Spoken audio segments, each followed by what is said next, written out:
দুই ৰাজনৈতিক শত্ৰুৰ মহামিলন হাত মিলালে হাগ্ৰামা মহিলাৰী প্ৰমোদ বড়োৱে একেখন মঞ্চত হাগ্ৰামা ইউজি ব্ৰহ্ম চাংচুমা খুংগুৰ বিষ্ণুতিয়াৰী সংঘৰ্ষ বহুত হল এতিয়া জাতি গঠনৰ সময় 50 বছৰীয়া সংঘৰ্ষ এৰি দল সংগঠন নিৰ্বিশেষে বড়ো জাতি গঠনৰ বাবে তৎপৰ বড়ো জনগোষ্ঠীৰ নেতা দীৰ্ঘদিনীয়া শত্ৰুতা এৰি হাত মিলালে বিটিসি প্ৰধান হাগ্ৰামা মহিলাৰী এপসুৰ সভাপতি প্ৰমোদ বড়োৱে সংঘৰ্ষ আৰু নিৰ্মাণ এই দুটাকে ডিফাৰেন্সিয়েট কৰিম আৰু যিটো সংঘৰ্ষ হৈ আছে এই সংঘৰ্ষ কণ্টিনিউ হ'ব কিন্তু প্ৰয়োজনত যিটো ইস্যুটো প্ৰয়োজন আছে যেনেকৈ বড়োলেণ্ডৰ আন্দোলন যেনেকৈ আমাৰ শিক্ষাৰ আন্দোলন এই আন্দোলনবিলাক কণ্টিনিউ হ'ব কিন্তু বাকী যিটো আন্দোলনৰ নামত আমি সময় খৰচ কৰিব বিচৰা নাই সেইখিনি সময় আমি জাতি গঠনত আমি দিব বিচাৰিছোঁ বাক্সা জিলাৰ ককিলাবাৰী এপসুৰ প্ৰতিষ্ঠাপক সভাপতি বড়ো সাহিত্য সভাৰ সম্পাদক লেখক বাণেশ্বৰ বসুমতাৰীৰ আদ্য শ্ৰাদ্ধস্থলী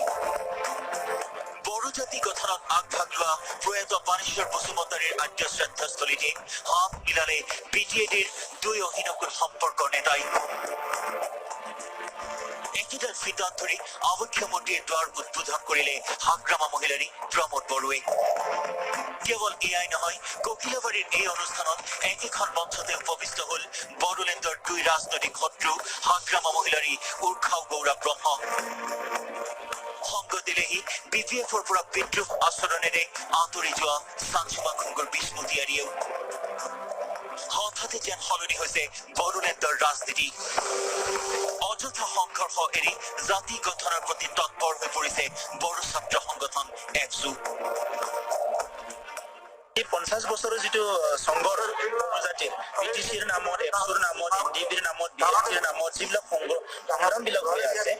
সংগ্ৰামটো আমি ষ্টাডি কৰি আছো এপসুৱে আৰু সংগ্ৰামৰ বিনিময়ত কিমান পাইছো আৰু কিমান কথা আছে গতিকে সেইকাৰণে আমি এইবাৰ কৈছো যে এইবাৰ আমি সংঘৰ্ষ আৰু নিৰ্মাণ এই দুটাকে ডিফাৰেন্সিয়েট কৰিম যিটো আন্দোলনৰ নামত আমি সময় খৰচ কৰিব বিচৰা নাই সেইখিনি সময় আমি জাতি গঠনত আমি দিব বিচাৰিছো